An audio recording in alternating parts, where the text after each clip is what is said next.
Hello, Janksters, and welcome back to another edition of the MagicJank podcast, the show where we discuss, members of Team MagicJank get together and discuss the latest happenings in Magic the Gathering. My name's Graham, I go by HamX42, and I'm joined by the one and only Damien, F16. Damien, how's it going, dude? Hello. I am doing well. How are you, sir? I'm doing well. I know it's been a long time since we've had an opportunity to chat, especially about what we're going to be talking about today. I'm being a little hyperbolic because we just got done doing commentary for the Pizza Box, the return of the Pizza Box. It is upon us. They're back. I know, they're back, baby. Oh, feels so good. It feels good, but right now Ham does not feel good. Ham was commentating the entire tournament. I just joined him for the top 8. But we are only doing 2 of us today. I know our third wheel, or third member here, Favretto, he couldn't be with us because he was playing in the tournament today, and I guess he just, there was stress there, and it was a tough grind, and he actually ended up, not feeling so good at the end of it. So the Pizza Box tournaments are great, but I think Favretto's allergic to losing. He did end up scrubbing out, and he had a reaction, and that's why he's not used to it. He wins a lot, but. It's true. That is generally his MO. So today was an oddity for sure. But he was streaming the whole thing on his channel, and so as a result was feeling a little hoarse at the end of the day. And it's one of those things where I have no doubt he'd be happy to push through the pain, but when your voice is gone, your voice is gone, It's, and he streams a lot. Like, save your voice for your channel, save your voice for streaming. But we are going to be talking about the tournament that he was playing today. We actually saw him on camera a couple times. These are the tournaments, of course, that are now returning after the bug on Arena has finally been fixed, the direct challenge bug. The HollywoodPizza tournaments are coming back. There was one today. This is Sunday that we're recording. And next week, there will be another one. They're free to play, so make sure you join those. But today, I want to talk about Standard. Now, Ham and I have been talking about Standard all day while we commentated this tournament, and a lot of interesting, developments have been happening in Standard. And Standard happens to be the format of the regional championship, the regional qualifiers that are happening, the RCQs, regional championship qualifiers. So a lot of people care about Standard right now, and when a lot of people care about Standard competitive players, the metagame quickly metamorphs and turns into a weird, kind of everybody trying new things, trying to beat the current best decks, etc. So there's a lot to talk about. I'd like to jump in. Sounds good to me. Yeah, absolutely. Yeah, so this tournament today was interesting. There was how many players? 128, right? They capped it hit the cap at 128. I believe in the first round actually fired, I think there were 126 people who actually checked into their match. Nice. Which is excellent. It's, that turnout is fantastic. And not knowing what to expect, given that this is the first time back after months of, a kind of unplanned hiatus. It was really exciting to see the community show up and really rally around the events again. Yeah. Yeah, cool. I think they missed it. A lot of people missed it. So a lot of people brought new decks. Now, this is interesting because Standard's been in a state of flux. We haven't had a high-level Standard tournament since Worlds back in September, right? So nobody has really cared about Standard for a while, and in the meantime, a couple sets have come out. In particular, Lost Caverns of Ixalan has added a ton of powerful cards to Standard. Normally, sets don't have this outsized an impact, especially when we're considering this is 10 set Standard right now we're in, right? Like it's even bigger. Typically the bigger the format, the less impact each individual set has, because again, it's got to be really powerful to have an impact in a format that large. But LCI gave us cards like Inti, Tashana's Tidebinder, Warden of the whatever it's called, Inner Sky, the white Sky, yes. Cavern of Souls, obviously a huge one. Something absolutely. Like we can start showing these cards for those of you watching on YouTube. Inti's incredible. Oh my Inti's seeing play in Modern. Aspiring Spike was brewing with him in Modern recently. I know you've played him a bunch on your stream, Ham. I think it's easy to misplay Inti, but if you're doing Inti correctly, it's really stinking strong. Yeah. Yep. Well, it's funny because it's a red card, but actually in Standard right now, the mono red decks are not playing this card. Nope. This card, I just wanted one of many cards that's doing well right now in Standard. But maybe we should start from the top here. Standard as it currently stands, Domain, the Domain ramp deck that's playing mostly it's just green white base. and they're touching all the other colors for just Atraxa, essentially, and the domain cards, Leyline Binding and Herd Migration. Right. It's been the best deck in Standard, consensus best deck for quite a few months now. It makes up about 20% of the metagame, which is by far the biggest deck. I think the next biggest deck is Esper Midrange at about 11% the last time I checked. So Domain, very much the best deck. It's got the biggest late game. It's got good game against aggro and other aggressive decks because it's playing a bunch of built-in life gain from Archangel of Wrath and Herd Migration and stuff. And, it just beat up the mid-range decks. So what happened recently in the last few weeks is everybody knows Domain is the best deck. So suddenly a bunch of other decks have come out of the woodwork and in the last couple of weeks have absolutely smashed the Magic Online challenges. So last week, a Bant Toxic list, actually two different decks that were basically the same list, placed first and second in a Magic Online challenge. The very next day, Mono Red comes out of the woodwork and smashes the tournament in obviously response to Bant winning. Mono Red really beating up the Bant deck. So this really knee-jerk kind of back and forth.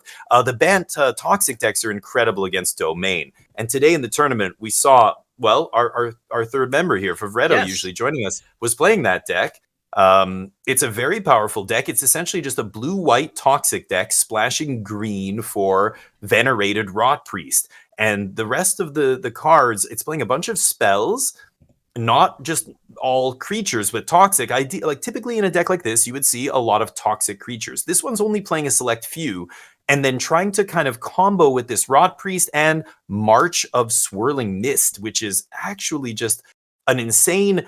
It can be a spell to save your team. It can also be just a fireball. If you tag a bunch or target a bunch of your creatures with the Venerated Rot Priest in play, they will get a poison for every creature you target as the Rot Priest triggers 3-4 times, however many times you can target things with this. So there's crazy turns where you can set up, blank your team on your turn, untap, swing for lethal, or just untap, I've got a couple poison on you, but now I have 3 or 4 creatures and a Rot Priest, just March of Swirling Mist, do 4 poison to you, untap, do 4 more poison or whatever it is. Like they can kill you out of nowhere with this card, and it kind of makes the deck into a combo deck. It's not even really an aggro deck. It's weird. It's more of a combo deck built around Rot Priest than just getting in a few poison and then suddenly going, oops, here's a bunch of poison out of nowhere. I win. Yep. What did you think of this deck? I loved it. It was really fun to watch. It was very explosive. I really appreciate, Rot Priest is one of those cards that a lot of people were building around when it first came out. We also have the Poison Ivy decks that were trying to take advantage of the Rot Priest and a whole bunch of little protection spells to kind of whittle away and get the 10 poison.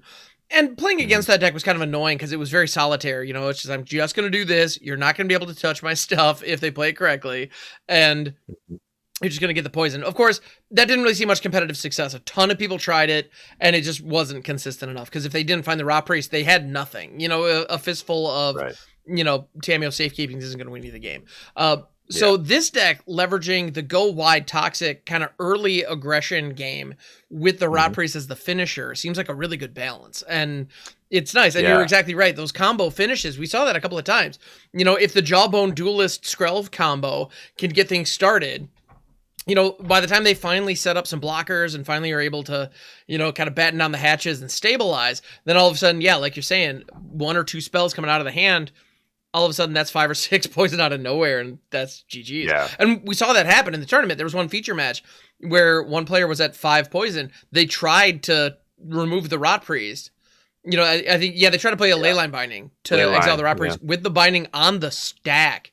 The Toxic player marched their entire board and then in response used a Serum Snare on their own Rot Priest to pick it up, proliferate, and then stack 4 poison counters. It was awesome, frankly. It's very good. March was very good, of course, giving a bunch of poison, but you saw that tricky little play with Serum Snare, which is a 2-mana bounce spell, but if it bounces something that's 3 or less, it also proliferates. So targeting your own Rot Priest with Serum Snare generates 2 poison. It triggers the Rot Priest, and then it proliferates after resolving.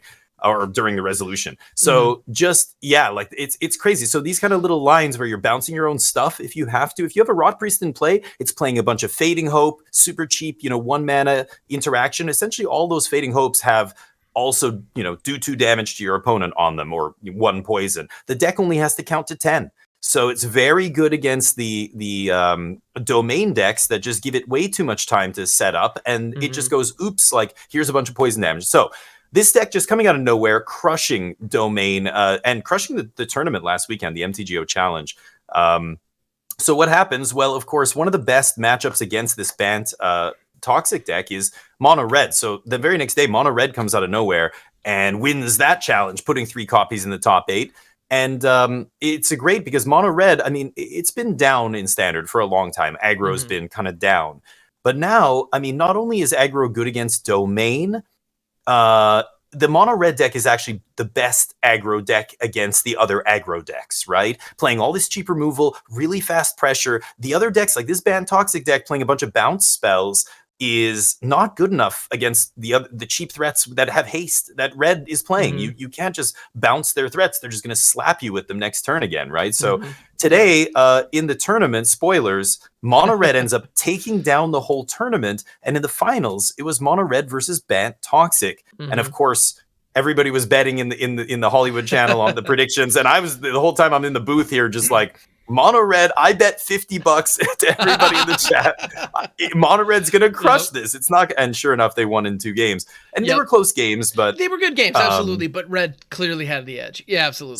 So what do we think of Red now? Red's position in the metagame is interesting. It's excellent against all these other aggro decks. So if you're expecting a bunch of people to bring the hate decks against Domain, which are like Bant Toxic, Demir Tempo, you know, those kind of low to the ground non-red decks, the red deck feasts on those, right? Like that is their bread and butter.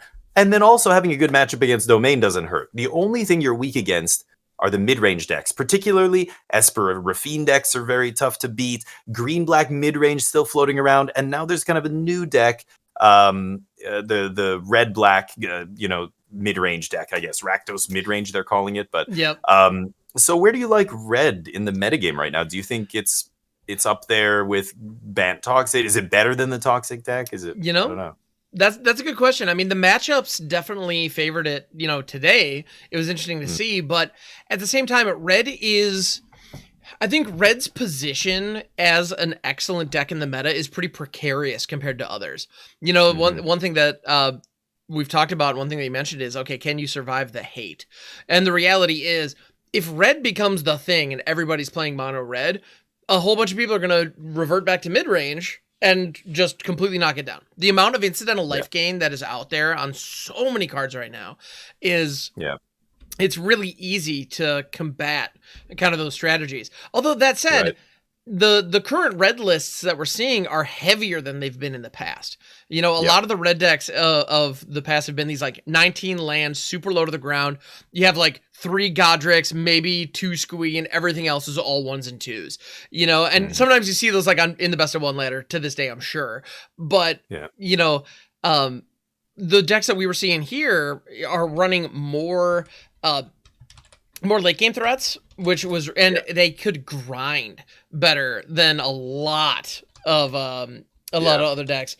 Like Urbrest Forge is a card that we got to see completely dismantle a few people, which was really interesting to watch, because when a red deck runs out of gas, you think you should be able to take them down, but when there's going to be a consistent threat coming at you every single turn, and if you can't remove an artifact, it's just going to keep coming. It's kind of amazing what this card can do, and this was a 3 of in the deck that ended up taking the whole thing down. At least I believe it was in the sideboard, but it came in a number of matchups. Yeah, it was really cool to see. Oh yeah.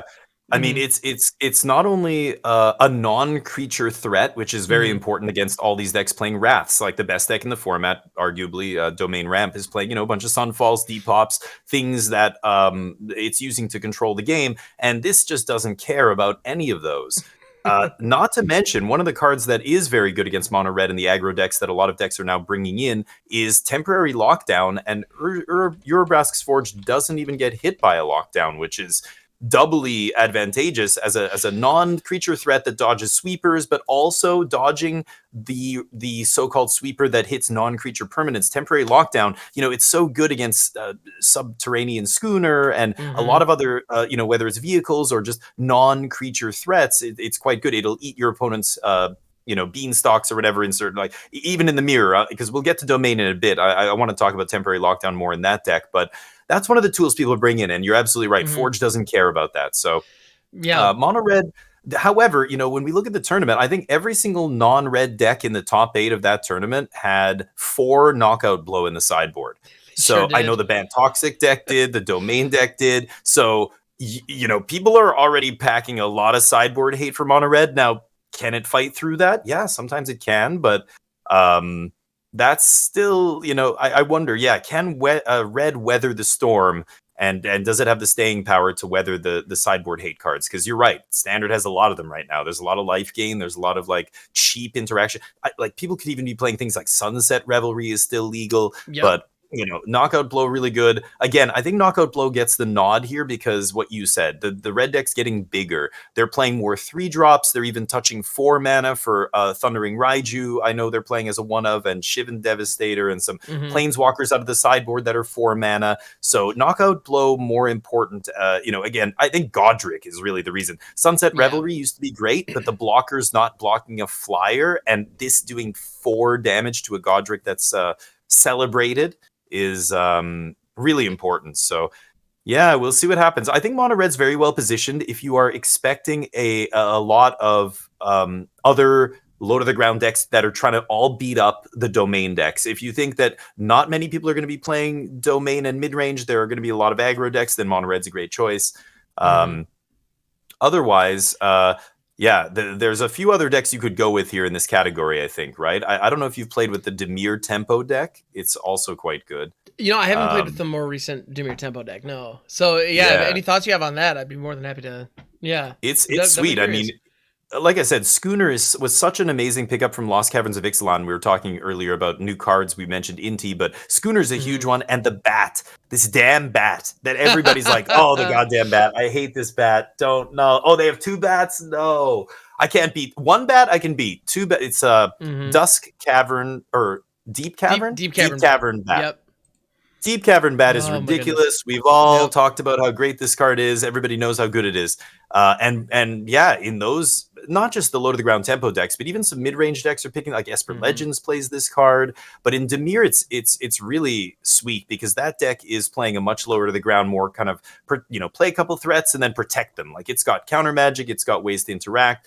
A lot of its threats, come in with flash, whether it's Urtai or the Fairy Mastermind and stuff. So Deep Cavern Bat just taking their sweeper, whether it's Temp Lockdown or whatever else, your sideboard card that you bring in is so good. And then Schooner is the other amazing 2-drop. Subterranean Schooner, again, surviving sweepers is huge. So this blue-black tempo deck with Schooner, with bats to take their sunfalls and things like that, really is very geared toward beating the domain deck. You can see why this deck is playing the cards that it plays. Playing also a bunch of 1-drops. And, you curve that fairy...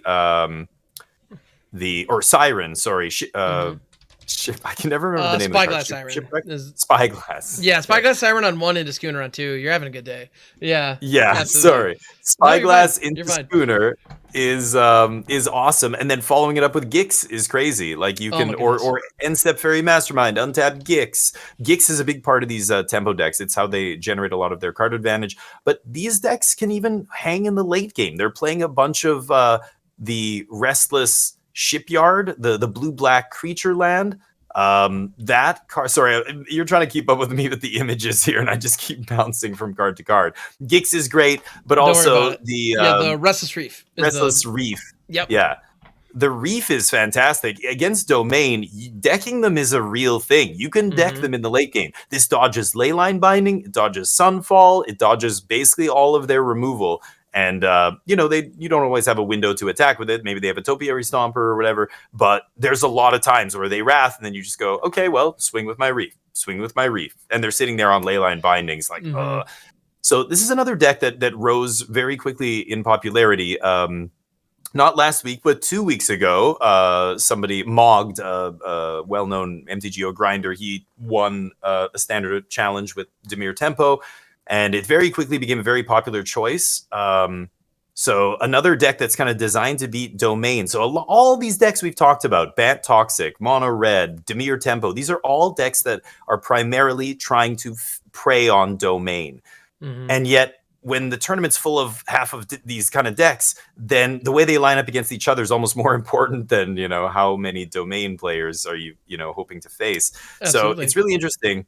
Dimir Tempo seeming really good, but again, kind of weak to Mono Red. Mono Red has definitely a positive matchup against Dimir Tempo. But there's even other versions. There was an Esper Tempo or Esper Mentor. It's essentially a tempo deck based around Monastery Mentor. It's crazy. Yes. So there's other ways to take that deck. You don't even have to be Dimir. People are touching white for Monastery Mentor and using Helping Hand to bring it back. And there's a really interesting Mentor deck. I'm not sold on Mentor. I think Mentor is a little too fragile still with cut downs and everything running around. But this Helping Hand is amazing. And the Esper version, it plays the fairy, the 3/1 fairy that comes in and casts Halo Forger. Yep. And you get to like chain these almost, which is pretty insane. So it plays, Mentor. Yeah. Yeah, it's funny. When I saw the first time I saw that deck playing out Monastery Mentor, I remember just thinking like, well, what year is it? Why is this now on the field? And I removed it and it's like, whatever. And then the following turn, they used a Helping Hand. I think they had used like Cosmic Rebirth, which I don't know if all of them run, but some do. But you being able to use like Helping Hand to bring back Halo Forager, which you then pay 1 to reanimate the Helping Hand, which brings back the Monastery Mentor. And if you have a Mentor or any other prowess thing in play, you're just getting multiple triggers as it goes. You end up getting 8-9 mana worth of stuff for 3 or 4 pretty consistently with that deck. And it's actually a really shockingly well-designed kind of synergistic situation. But what do you end up with? You end up with a Monastery Mentor in play and maybe a couple of monks. I mean, at the end of the day, you can do all the backflips in the world, do all the crazy setup that you've got, but if your opponent's running Sunfall, you're just back to where we all are. And it's a very threat dense deck. Like they play only 21 lands or something because they're playing a lot of cantrips because of Monastery Mentor. They're playing the Sleight of Hands and Considers and stuff like that. But you're right. It definitely is soft to Wrath. They lean heavily on Spell Pierce and stuff like that to try and like combat that.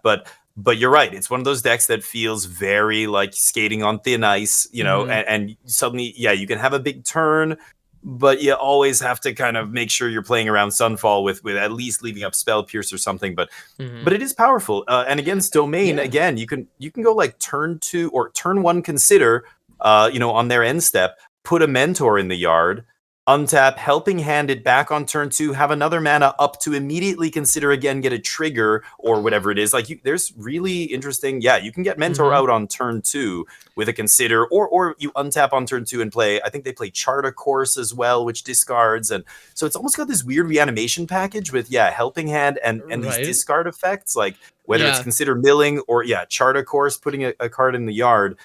You can set up some pretty cool turns. But again, you have to make sure you're leaving up that Spell Pierce mana or you can get wrecked. So an interesting deck, again, kind of trying to beat up on the Domain decks and also maybe have a better game against the other low to the ground decks because it is going slightly bigger or maybe wider with Mentors. But anyway, those are the decks that are kind of new on the scene.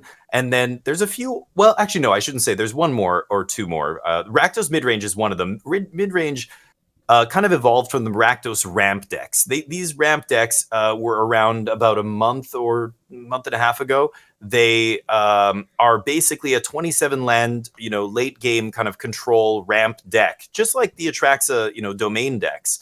But rather than ramping into Atraxa themselves, they are, that's okay. They are trying to steal their opponent's Atraxas, essentially. They are playing cards like, Cruelty of Gix to discard the opponent's Atraxas. Then they're playing Italis, and they play Breach the Multiverse. This kind of deck existed, a while ago, but it was much more controlling. They were playing like 4 Brotherhood's End. They were playing a couple or 2 or 3 Burn Down the House to try and control the creature decks. And the ramp, the way they were getting to these 7 mana Italis and Breaches and stuff, was big score on turn 4, or ideally on turn 3 if you can resolve an Iron Crag. The Iron Crag on turn 2 will get you a big score on turn 3, which gets you an Italia on turn 4. Big score, of course, making treasure, and the Iron Crag being a 2-mana rock that comes out and just taps for mana immediately. So this red-black Rakdos ramp deck was trying to essentially piggyback off the domain deck and say, hey, we're going to use your Atraxas against you by milling them and taking them out of the graveyard with cruelties and breaches and stuff like that. That deck eventually morphed into red-black midrange, which is now giving up that top end package and is leaning more into Blood Tithe Harvester type, more aggressive cards, and then just a bunch of removal. Your typical Rakdos deck. They're just literally playing a bunch of good threats at every spot along the curve, and then the removal. Go for the throat. We all know cut it. down. Yep. They're playing Bitter Triumph. But Blood Tithe is really just, Blood Tithe's an amazing card. Blood Tithe Harvester sees play in one of the best decks in Pioneer. Bitter Triumph was a great pickup as well for the deck, but the Blood Tithe Harvester, into new edition, Blood Tithe Harvester, is great, but curving. If you've been playing competitive Standard for the last 2 years, you know this guy. Exactly, right? I don't really need to say how good he is. Being good on offense, being good on defense is amazing. Just being a removal spell, but we got a new edition. Yeah. And the new edition is Preacher of the Schism, which is the new 3-drop from, again, Lost Caverns of Ixalan. It's got so many good cards in this set somehow for Standard and other formats. Preacher of the Schism is the new hotness for a few reasons. It's a better threat to curve into against other, again, aggro decks and stuff like that, because that 2/4 Death Touch body, it's a Preacher of the Schism is 1 black, 2 colorless for a 2/4 Death Touch. And when he attacks, if he attacks the player with the most life or tied for the most life, he makes a 1/1 white vampire with lifelink. And when he attacks, if you have the most life or are tied for the most life, you draw a card and lose a life. So the body is huge here. 4 toughness on turn 3 with Death Touch means nobody can attack profitably into this creature. They all either die to him without killing him, or if it's got to be a really big threat. And even that will just trade with him because he's got Death Touch. So he basically always trades up in combat. I think the only creature I can think of that doesn't, that can plow right through him and ignore him is Glissa, Sunslayer, just because it has first strike Death Touch. But after that, it's I don't think there's any other creature at 3 mana or less that can tangle with this guy. No, and even on offense, the fact that it has 2 power. So the 4 toughness, you might often have to double block, and it doesn't matter what the toughness is on your creature. If there are 2 creatures going up against this guy, they're both dead. It's pretty wild. He's an awesome card, and he's basically taken the place of Graveyard Trespasser in a lot of these decks, and even Gix. Like, they'll play Gix as well sometimes, but this is the 3-drop of choice. You're seeing him show up as a 4 of in the Rakdos midrange deck, and of course, the midrange deck keeps going up the curve. They're playing the 2 big Discover cards from the new set. Again, Geological Appraiser, which got banned recently in Pioneer. We all know how good that card is. In Standard, it's a little less powerful. You're not comboing off and winning the game on turn 3, but you are able to hit. You're able to hit those Preachers, for example. Preacher of the Schism, again, getting discovered is huge. Blood Tithe Harvester. You've got a bunch of great hits, and then you go up the curve from there into Cruelty of Gix on turn 5. Which is amazing, of course, against Domain Ramp, and is really the reason that this mid-range deck can hang with the much more powerful late-game deck that's trying to go over the top of it.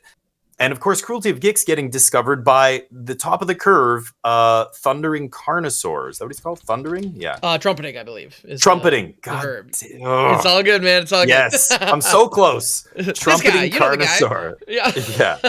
So this is a pretty sick one. Again, from Lost Caverns of Ixalan. Discover turns out it's actually pretty powerful. Even if it's neutered, Cascade is still good. So this guy hitting a Cruelty of Gix is busted.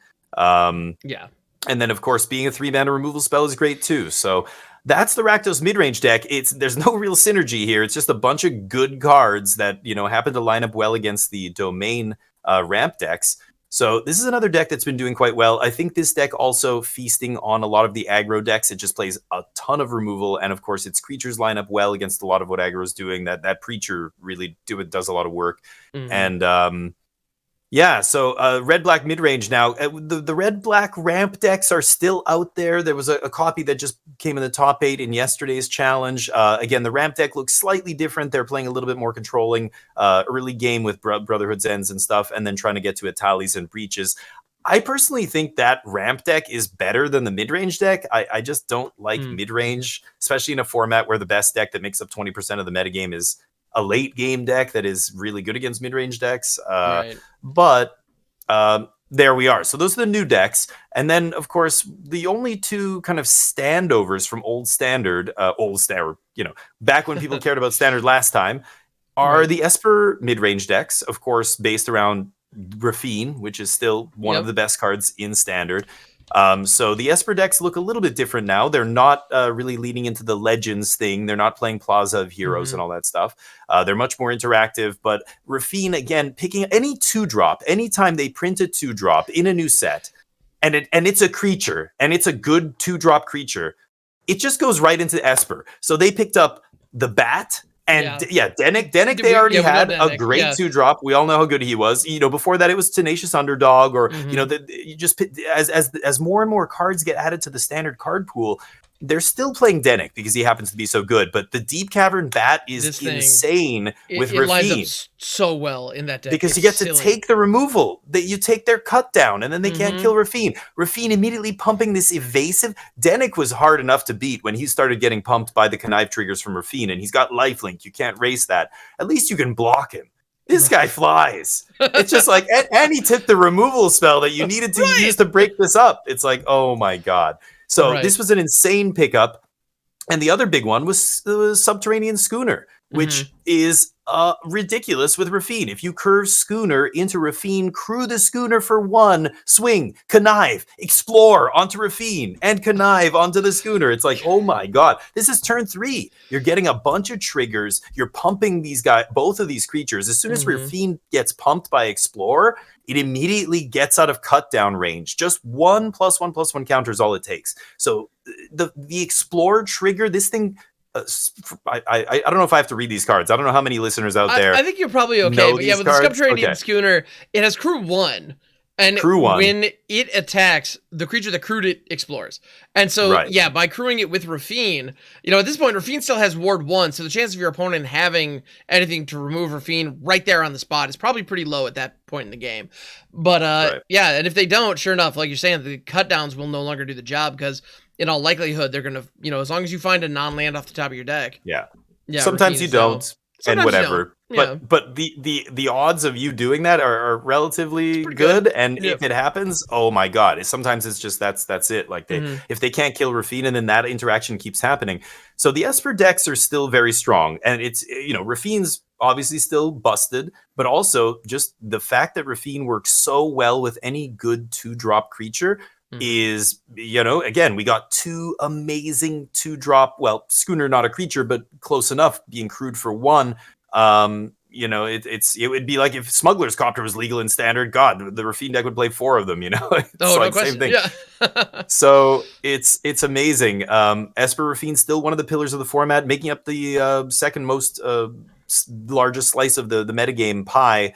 At about 11% of the metagame. And you can tweak the Rafine deck. You can play different versions. Some will play Wedding Announcement, some won't. Some will bring in Kaito out of the sideboard. And there's a lot of different ways you can play it out of the sideboard. There's Virtue of Loyalty, versions. There's some that lean on counter magic and stuff, but in Cavern of Souls coming out made counter magic not a great proposition. So a lot of decks are moving off that and favoring discard instead, like Deep Cavern Bat, a much better make disappear, because you can just counter their spell by taking it, and then assuming it's a removal spell and they don't have another one, that's it. So Esper, very good. And then last but not least, of course, we get to Domain Ramp.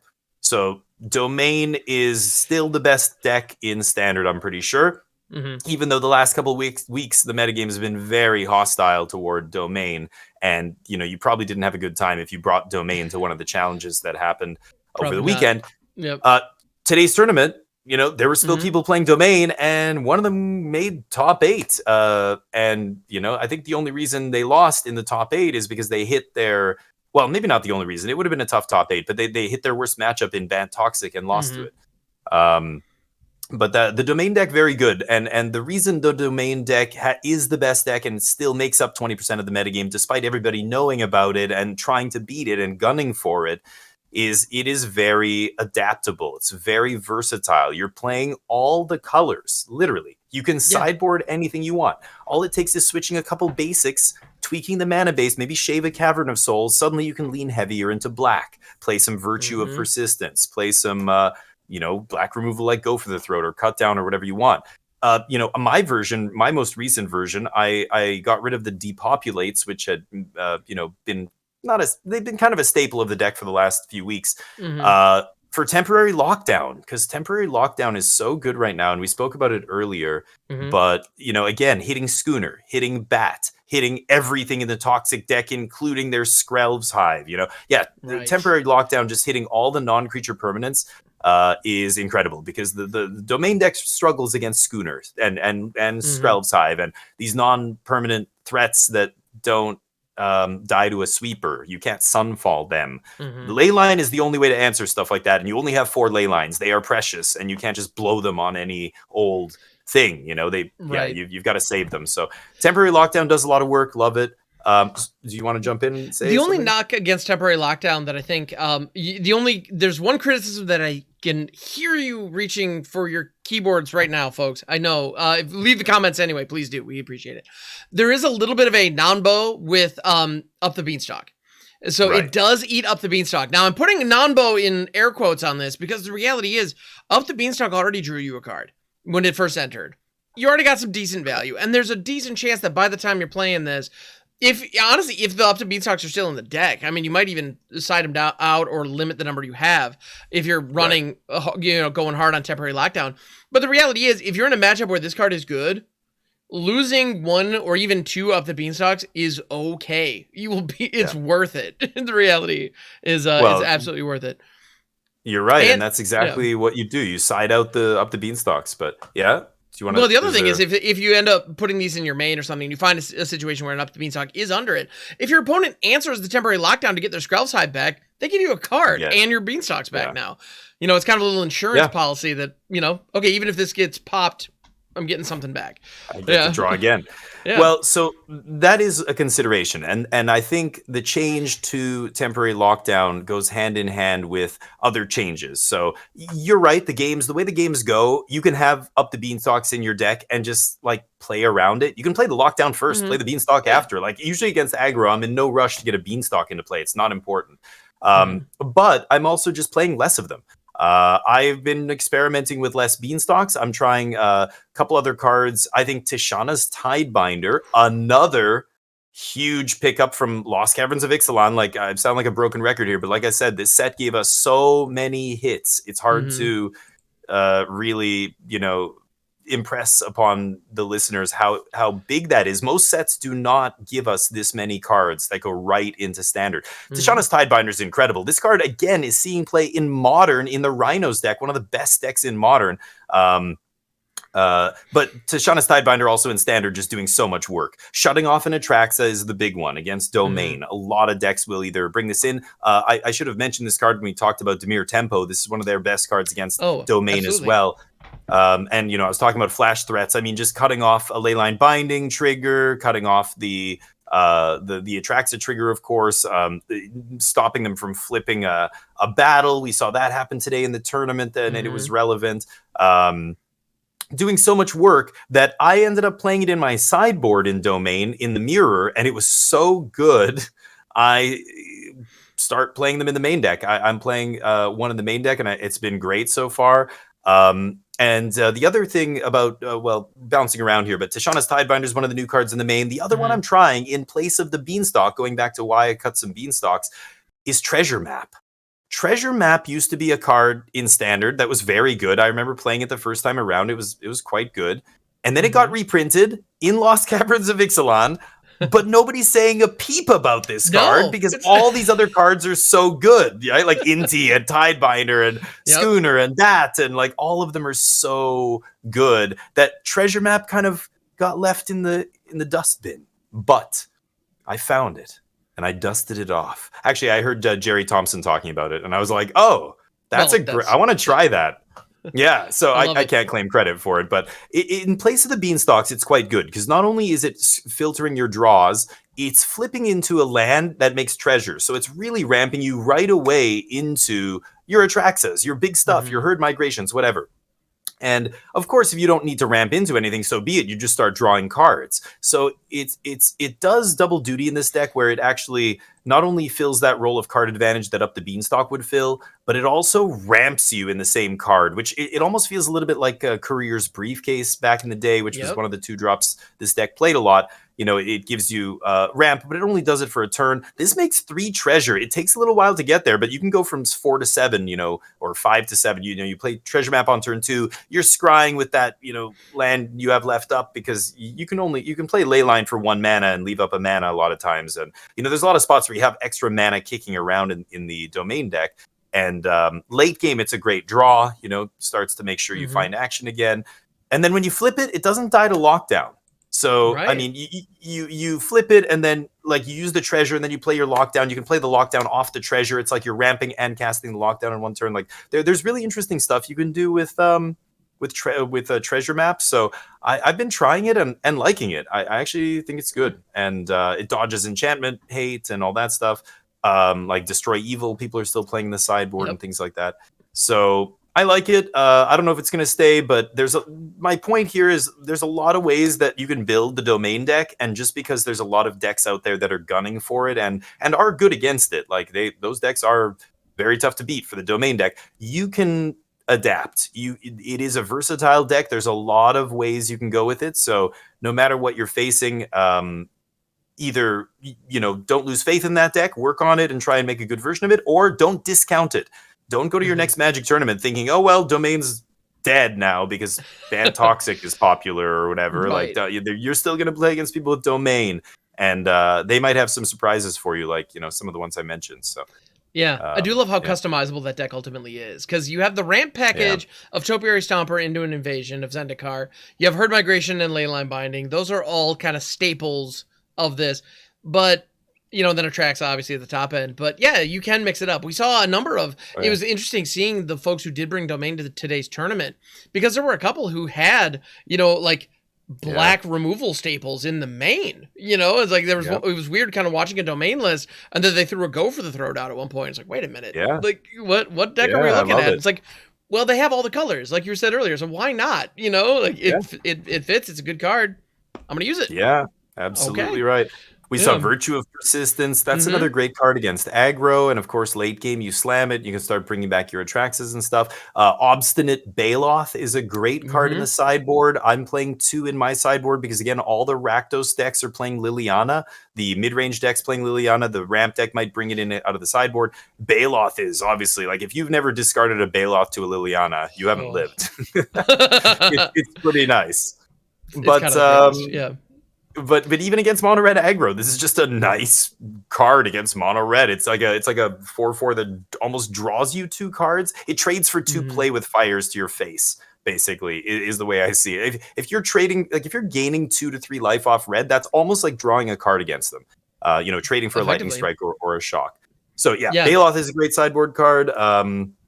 But yeah, the domain decks continue to be very strong. So right now in Magic, in Standard, you ask anybody worth their salt about the metagame and where it's at and what the best decks are, and you'll get all different answers. It's very interesting. It's one of the few times that the format is really up in the air. I listen to a lot of other podcasts. I listen to a lot of big names in Magic who still produce competitive content, and a lot of them are saying, nobody knows what the best deck really is. Nobody knows what they should take to the next tournament. A lot of people are just playing what they own. And this is a whole other aspect that we haven't even touched on, which is this is the RCQ season, Standard, now, finally, after all this time. And Standard staples are spiking in price. Gix is $40. Can you believe that? The check lands are like the white black one is $15. I was talking about this last week on the podcast. Like crazy spikes in prices for some of these cards, and availability is totally gone. There's no availability for any of these cards. You like, people are like, I can't find these staples like anywhere, and sure enough, that drives the price up. So you're seeing these big price spikes when the demand goes up. But so it's really interesting. In real life, a lot of people are going, screw it, I'm going to play mono red. It's under $100. You know, like Favretto was saying last week. Or I'm going to play Domain. I don't care if everybody's playing hate cards, because that's what I own, and I can't afford to buy another deck. Or, you know, whatever it is. And the deck is strong still. Like, people bring a bunch of hate cards and, you know, hate against it because it's going to beat them if they don't. So, Right. So the online metagame changes very quickly. Like Magic Online, the last couple of weeks has been very toxic toward Domain, no pun intended.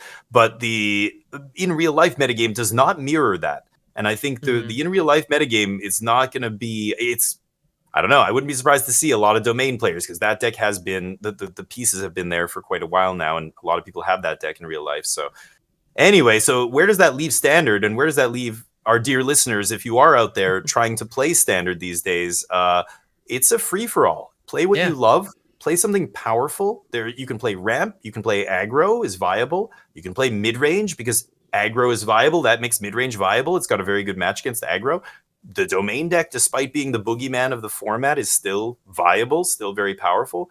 And there's even wacky rogue decks floating around like out there, like the one I wrote a 2,000-word article for MTG Circle last week about the 4-color Legends deck. This deck is wild. It's based around Slogurk the Overslime. It's playing 29 lands, but 15 of them are spell lands. 15. So more than half of their lands can actually be used to cast a spell. They're playing 12 they're playing 11 channel lands and 4 Plaza of Heroes. So I played this deck. I wrote a big article about it. It's a very complicated deck to play. It's playing every creature is a legend in the deck.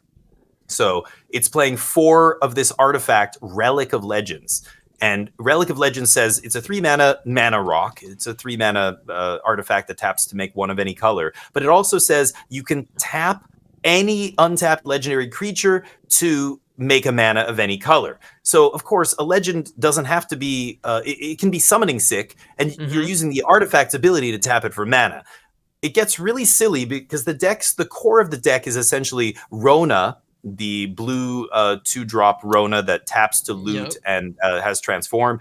Inti, those 2 cards are 4-ofs, and Slogurk. That is the core of the deck. Those 3 cards are 4-ofs. So Rona, the way this card interacts with Relic of Legends, you tap Rona with the Relic to make a mana. As soon as you cast any other creature in your deck, because they're all legends, Rona triggers and untaps. She untaps whenever you cast a legendary spell. Then you tap her again for mana, plus the new legend for mana to cast another legend, untap Rona. The looting from Rona is insane. Looting with an Inti in play is drawing a card. Looting with a Slogurk in play is pumping the Slogurk, allowing you to buy back all the lands that you're looting away. You have the most wild turns with this deck. It plays Urtai. Late in the game, you can set up loops with Takenuma, Slogurk, and Urtai. So you're basically channeling Takenuma to bring back an Urtai. And then Urtai countering whatever, and then chumping with it, getting it to die or whatever. Or just, discarding it. It doesn't matter. And then Slogurk bounces, brings back Takenuma. Takenuma brings back Urtai. Urtai gets cast again, and you keep discarding lands, you bounce Slogurk, and you start this loop where you can counter everything they play late in the game. You can, I could go on. I literally wrote a 2,000-word article about this deck. You can find it on MTG Circle. There's video to go along with it, but this deck is very hard to play. So the creator of this deck is famed CFT Sock 3. This person is an MTGO grinder. They are famous for creating the Jeskai Hinata deck that dominated Standard a couple years ago. That was their invention. And then after that, I guess a few months later, 8 months later, they made the Ratadrabic or Ratadrabic Soulblade deck. which briefly saw play in Standard, but again was a very weird, obscure combo deck using Retadrabic and the Blade of Shared Souls to combo off with a bunch of other legends and stuff. A very weird deck. But he got top 8 in a regional championship with this wild deck, and people were talking about it. But then it very quickly fell off. It's a 1 tournament deck. So he very recently top 8'd. He got 2nd place in an MTGO challenge with this 4-color Legends deck with 29 lands. And everybody, like, I looked at the list and thought, holy crap, what is going on here? This is wild. I have to try this. So I've been playing it a little bit. It's another, you know what? It's a powerful deck. It's I mean, I don't want to say it's a deck you're probably going to play against very often in Standard, but it's a weird deck. And it's a rogue deck, and those two things attract a lot of players. A lot of players love playing off-the-wall decks. They don't want to play something that everyone else is playing, and they want to play something that is a brain puzzle. You know, I know that's why I play Control and Combo and decks like that. and this deck is like, your head is going to overheat. Like on every turn, you're just like, oh my God, there's so many triggered abilities. Everything is reduced in cost. All your channel lands, you're constantly having to track how cheap they are because you're playing so many legends. Sometimes they're 1 mana. Sometimes they're 2. Sometimes you play a legend and then untap Rona, like all the mana generation from Relic of Legends, trying to figure that out. And remember, every new legend makes your channel lands cheaper, and every land gets Slogurk up, and Slogurk can bounce at instant speed, get the lands back. They all cost 1, cycle them again. You know, you're like, you have to, the decision trees are crazy. It's a decision forest. Yeah, and it's so hard. Every single turn is presenting you with crazy logic puzzles to try to figure out how to get the best value and how to shut your opponent down, or you know, No, and I love decks like that. And I've definitely played a fair number of games myself with Slogurk, not with that list specifically, but I've got a couple of brews. And when Slogurk and Takenuma start working together, it's awesome. So I'm glad to hear somebody crack the code on that with the legend package to make it competitive. Because it's a blast. We'll see. We'll see if it sticks. It's got some stinkers. I mean, the deck is very soft to aggro. So you're playing 2 Titania, which I didn't know. I couldn't remember. I didn't even realize it was in Standard. Titania has some other part of it. It's a longer name. I can't remember the whole name. Voice of Gaia. Yep. Okay. 3/4 for 3 mana. Green, 1 colorless. 3/4 with reach for 3 mana, which is really weak for Standard. However, it says whenever 1 or more land cards are put into your graveyard from anywhere, you gain 2 life. So in this deck, with all the channel lands and the Rona discard and all this stuff, you can gain 6, 8 life trivially easy in 1 shot with Titania. So this playing a couple of these is kind of your nod to mono red. The deck also plays only 4 spells, 4 non-creature spells, 1 cut down and a few go for the throat. Sometimes you'll see a 2-2 split, but that's again a nod to aggro. All of our cards are engine-y cards. We don't want to put them into combat and have them die. So you end up being really soft to aggro. You have to either throw away your engine pieces and then you can't do the thing, or you have to take a ton of damage. Basically, you're looking for Titania, trying to get her into play. If you can, oh boy, you get to gain a lot of life. Nice. Yeah, and just playing all those spell lands. Oh, it's so sweet. I love those channel lands from Kamigawa. I'm going to be so sad when they rotate. Yeah, they are so sweet to play. They're uncounterable because they're channel lands, so their abilities, you're playing 4 Otawara, 4 Takenuma. Slogurk has no counters on him. They're like, okay, I'm gonna go for the throat Slogurk. He can't bounce himself. You're like, channel Takenuma, mill 3. That's 3 lands in the yard right there. 2 lands off the mill plus the Takenuma. I get back another card. Slogurk bounces, brings back Takenuma, brings back Otawara. I've looped like Sokenzen to just make infinite blockers. Yeah. Well, and the best part is, even if you don't mill enough with that Takenuma, even so, you just then channel, you just use Slogurk's trigger to bring the Takenuma back, channel it, bring it back, and get Slogurk back. It's slow, but like it loops itself. It's pretty handy. Slogurk, and I've had so many opponents forget that even if I don't have 3 counters on Slogurk, he still brings back lands when he dies. Yep. Even if I don't have any, even if I'm not activating him, they just I played against Ban Toxic. They bounced him. And I just brought back a bunch of lands. He only had 1 counter on him, but it didn't matter. They were like, oh, I could see them say oops. And I was just like, that's... Yeah. So Slogurk very powerful. The deck's soft to aggro. There's a lot of it's just like talk about spinning your wheels. The deck, all it does is sit there spinning its wheels until eventually you make a giant Slogurk that's like 9/9 or whatever. And you're making Slogurk big very quickly because you've got Inti as well. So Inti's pumping it. You're tossing lands to pump it. Inti's ridiculous. Inti, when you channel a land on their turn and he triggers and exiles his second ability there, whenever you discard one or more cards, exile the top card of your library. You may play that card until your next end step. Until your next end step. So if you trigger that on your opponent's turn, you have a bunch of cards. Like I've channeled 2 or 3 lands and it's like drawing 3 cards. I go to my turn, I have all these cards there ready to play. I can play any number of them. It's not restricted like other cards that say exile 2 cards. You may play one of them. No. Inti triggers any number of times in one turn, and you don't have any restriction on casting the things that he exiles. You can cast as many of them as you're able. The only drawback is you can't channel lands from exile. So the Inti cards that are being exiled, you won't be able to Takenuma channel or whatever. But who cares? he's ridiculous. Well, and the funny thing is there too. Even if you're playing, a Takenuma or a Boseiju from exile and it's going into play, even if you have extras, one's dying, goes to the graveyard. That's just another one that Slogurk can fetch back for you later. It's like even that's not truly like dead. Like even that's something that you can work with. There's a lot of times, remember, all these channel lands are legendary. So normally that's a drawback. Every single deck that plays channel lands, which is in standard, every deck is playing the one of each of the lands that they're in their colors, right? Just one. Because it's legendary and there's no reason not to. And it's correct, exactly. There's no reason not to. But in this deck, you're playing 4 Takenuma, 4 Otawara, multiple copies of all of them. But it doesn't matter because so many times you can just, like Inti, you have a Takenuma in play, you exile a Takenuma with Inti, no problem. Play it, legendary rule, my Takenuma generates a mana before it goes, and then goes to the graveyard where I can bring it back with Slogurk. So you're able to still get those lands in a graveyard, even from exile with Inti, because you just legendary rule them if possible, and Slogurk brings them back.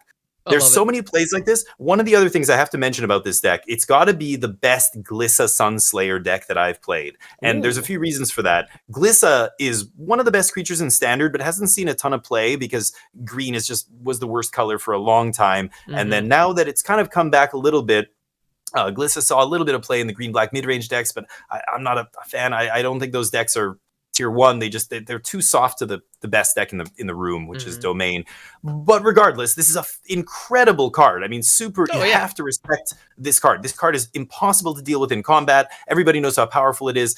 It gets really sick when you curve Inti into Glissa, because first strike and trample with Death Touch means you can always trigger her. Giving her trample, when you play Glissa and attack with her, they have to chump because nobody wants to let you draw cards, or even worse, blow up their ley line against the Domain decks. Like if I go Inti into Glissa, oh my god, you get to start crunching. If they play any blockers, you just get to go through any number of blockers, because an Inti giving trample is so busted. Just 1 damage to your 7/6 Carnosaur and the rest to you, trigger, draw a card, or a blow up your Cruelty of Gix, or you just play Plaza of Heroes.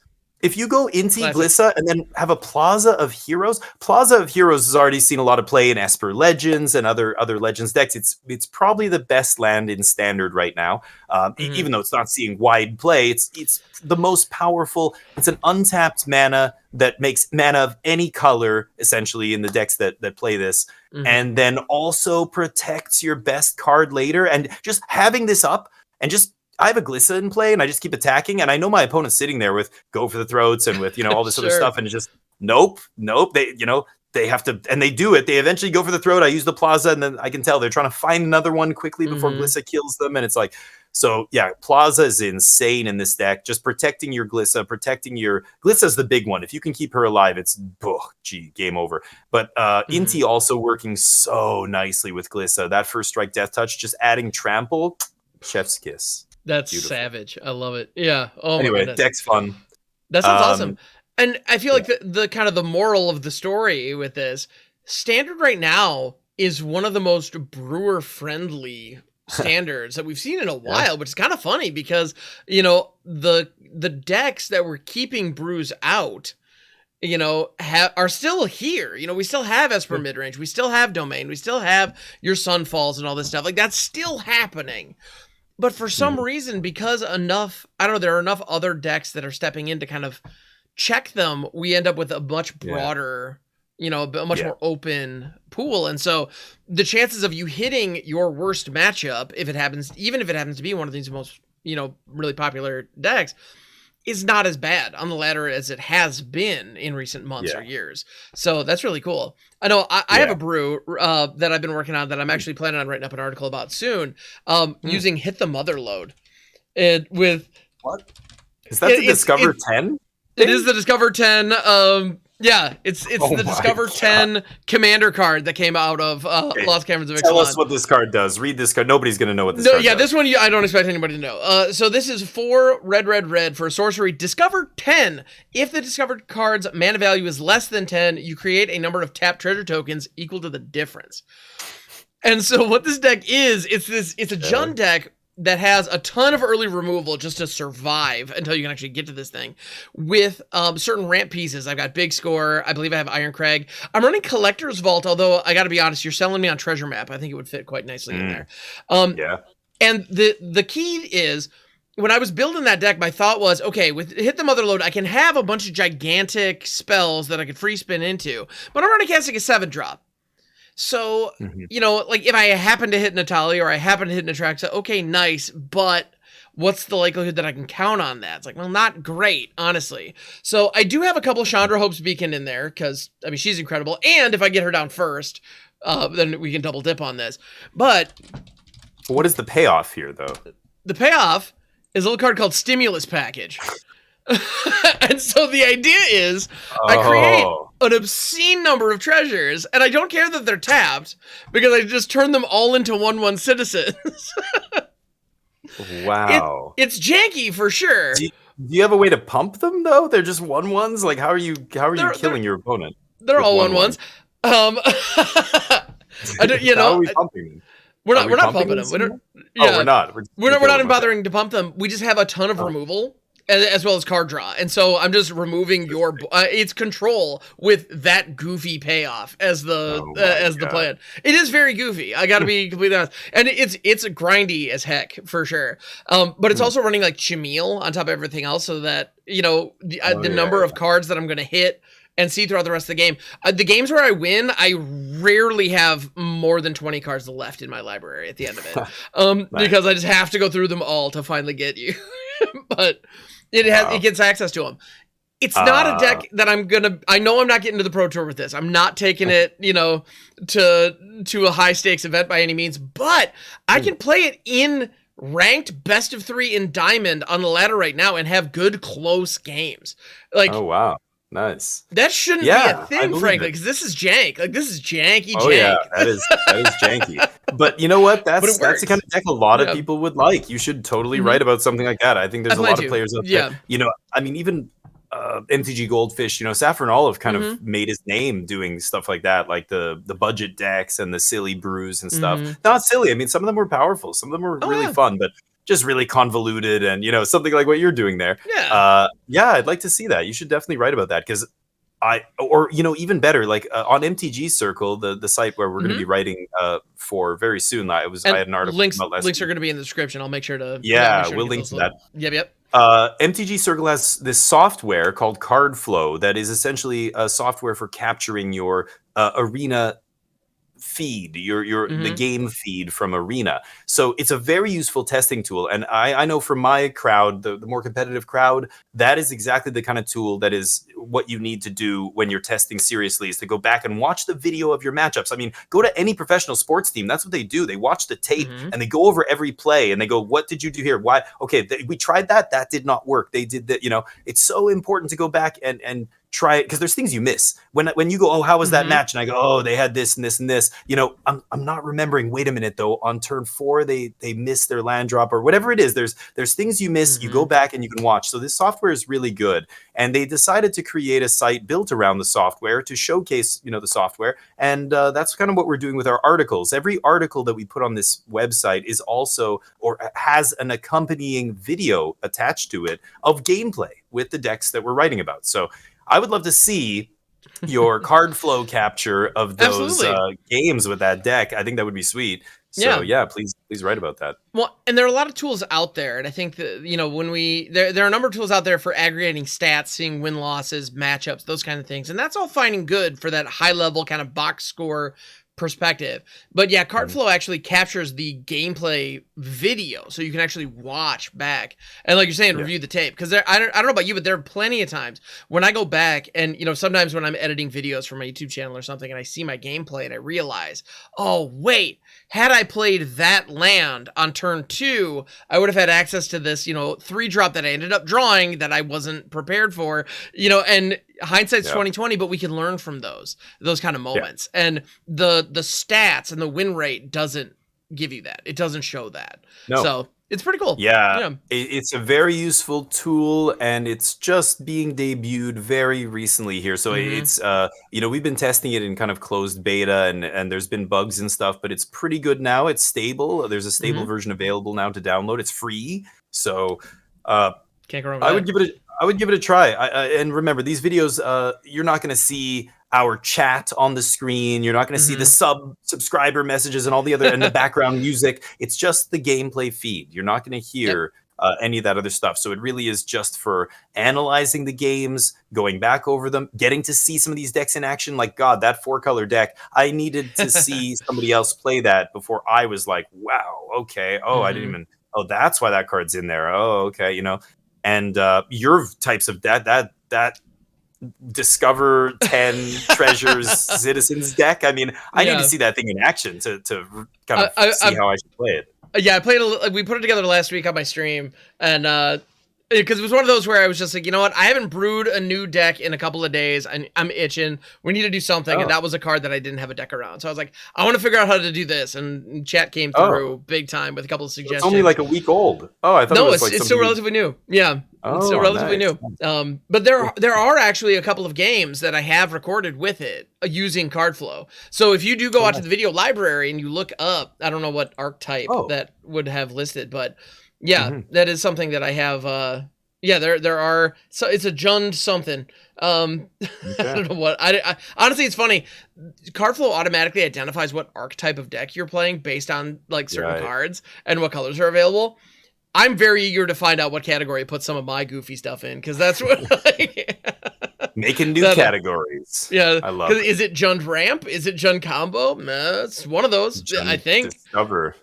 Yeah, I don't know how it does that, but that's right. You reminded me. That website has a library full of people making videos, not just Ham and I, but there's a bunch of other content creators, or I'm not even sure, just people using the software. A lot of it is just uploaded to the site, so you can see a lot of people's games. Again, there's no mic, there's no sound, so you don't have to worry about any other distractions or anything on these videos. It's just gameplay, just good old-fashioned Magic, and yeah, it's great. So check it out, mtgcircle.com, and yeah, we'll hopefully have more content on there for you soon. So absolutely. I don't know. Tried to give you a great snapshot of Standard today. I don't know if there's anything we missed. Do you think there's anything else that we should touch on?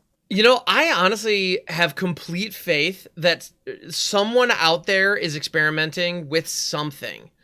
And is going to, that's the thing that's great about the current Standard. And honestly, I am looking forward to rotation, because I enjoy, things being, kind of fresh and changing. And I'm eager to see how the meta will shift, obviously, with that.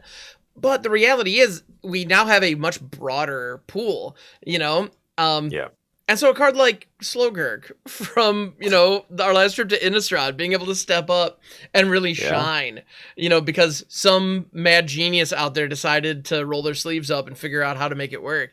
I have no doubt there are plenty of geniuses out there doing all kinds of weird, goofy stuff in the lab, and there are going to be crazy interactions, because right now we do have a big card pool and people are taking advantage of it, and that's nice. I hope that the people out there, these mad geniuses, don't just take their Frankenstein creations to the local game shop. I hope some of them play in online events. I hope some of them, and to all the people listening out there, if you do like to brew, don't just see these tools like you mentioned, these sites that track your stats and stuff, whether it's untap.gg or, there's a bunch you can use, 17 lands if you play limited, etc., or this new overflow software. This isn't just for competitive players. Play your casual decks, do well, and those results get posted. Like I know, the tournament we just commentated on today, it's not a big official sanctioned tournament by Wizards, but those results make their way to MTG Goldfish, to MTGTop8.com, like all the sites that look at results from tournaments. And for brewers, that's super cool. Like, use these tools and your deck list will get out there. And all of us benefit from that. All of us. Even, I'm not picking up every rogue deck that I see, but at the same time, the more decks, the better. The more people innovating, the better. Like eventually that will trickle into whatever little things they discover, synergies and whatnot, trickle into the best decks in the format. So, I like to see more of it. Don't hesitate to use that stuff. I think it's awesome. Absolutely. So. Yeah. If you have cool tech, if you have a cool idea, share it. Because even if your deck, even if your 75 doesn't become the next best thing, maybe there's an interaction in there that doesn't inspire somebody and becomes a part of the next best deck. Yeah. Like with the Ban Toxic deck is a great example of that. We're seeing a competitive, very strong deck that looks like these goofy, Rot Priest combo things that came out, shortly after Phyrexia, but it's just a little more dialed in and it's a little more aggressive in the early game, and all of a sudden it works, Yeah.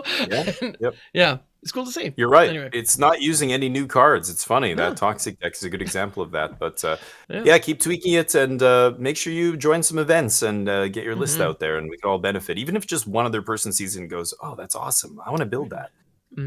You win. Awesome. That's great. Success. Yeah. 100%. Inspiring others is a big deal. Absolutely. Yeah. Cool. Anyway. Well, So we should wrap it up. We did a long day of commentating. I know Ham's probably very tired right now, so let's keep it short.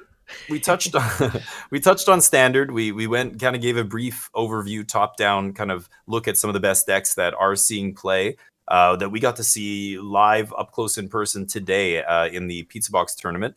Make sure you join those Pizza Box tournaments. There's one happening next week.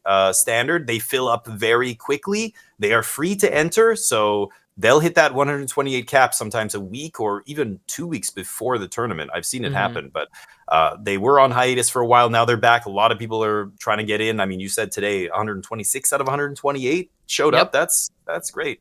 So and that was really just a matter of who was there when things got paired. I mean, there was a wait list. Everybody got it was right. Yep. Yeah. So sign up, get in there, and then the other thing is too. Just if you do sign up, even if you are on the wait list, be there at the exact moment that the event goes live. If other people don't make it, like a surprising number of people who are on the wait list do get the nod as long as you're there and checked in. It does happen. So don't be discouraged. Yeah. Yeah, absolutely. So good luck at your RCQs if that's what you're playing. If you want more competitive content, check out our streams. You can check out my stream. Check out your stream, yeah. Ham, you do dabble. You dabble. I know you're playing. Yes. You're playing competitive decks. You're just not playing competitive to like spike tournaments. You just want to have a deck that actually lines up against the metagame, still does well. You can still get the mythic with it. Any of your decks that you play, you can get to mythic with, right? I mean, with enough dedication. The problem is, like, once I get to a point where, like, all right, I've won like 3 in a row. This is pretty cool. Next, what's the next deck? And then, then I just tank my MMR again. So it just, I don't always make it to mythic, but at the end of the day, I'm more. My streams and my content is more focused around just having a fun time, but with the understanding that I want to build something to win games. It's not, there are plenty of people out there who are just like, let's see if we can make this goofy thing happen. And some days I'm there, but for the most part, I am trying to figure out how can we take maybe an underserved card or a combo that nobody else is playing. Can we figure out a way to make this work in the current environment? Let's see what we can do. And it's a fun puzzle that we try to solve over on my streams, doing that kind of thing. Yeah, and you know what? Maybe we should talk about that next week. Like today we talked about all the boring, metagame decks. Many of them are new to the metagame, so I'm sure brewers or people who are sick of the same established decks are happy. But for all of those brewers out there, we did just touch on the decks that are already kind of pretty well established or at least did well in the last couple of weeks in standard. Maybe next week we can talk about brews. I don't know. Yeah, I mean, the approach of Bruin and Standard, yeah. The 4-color Legends deck, I gotta say, is quite a brew that we did talk about today. Absolutely. But maybe next episode we can focus on brews or something. But yeah, it could be fun. Until then, where can they find you, Ham? Where's all the sweet casual content? Oh, yeah. Twitch.tv/hamhawks42 is my primary kind of home on the internet. I also have an independent YouTube channel. And I also do a lot of stuff here on the MagicJank YouTube channel as well as on this podcast feed. So, look up HamHawks42. You'll find me. I'm on more and more things as time goes on. I'm more chronically online, but having a blast. So, Damien, how about you? Where can people find you these days? Unlike Ham, I am on less and less things on the internet as time goes on. But yeah, mental health is a good thing. Enjoy the time. I am on the few things that I am on. I'm on a lot. So I stream every single day except Sunday, Monday to Saturday on Twitch. 12 to 6 p.m. Pacific time, and then dropping videos every single day on YouTube. This last week, we even had a couple arena events. I was testing for the Explorer qualifier play-ins all week, so dropped a couple of the events that we did with Blue White Control onto the YouTube channel. You can check those out if you want. Otherwise, it's all non-Magic content because I'm a diehard gamer. I just love all the games. Magic's a great one, but there's so many good ones out there. I know we both play Baldur's Gate 3. Yeah, we do. There's other games and stuff. But yeah, you can find me Damien F16 on Twitch, Damien F16, like the numbers 1 and 6 on YouTube as well. I have a TikTok channel, but I don't post too often, and I loathe all the other social media channels, unfortunately. So reach out there if you want to get a hold of me. Technically, I think I have a TikTok. I think I parked my name on there. Yeah, nothing will come of that, I'm sure. Yeah. But yeah. Not yet anyway, we'll see. But anyway, thanks everybody for tuning in. We definitely appreciate it. And yeah, have a good one. Take care.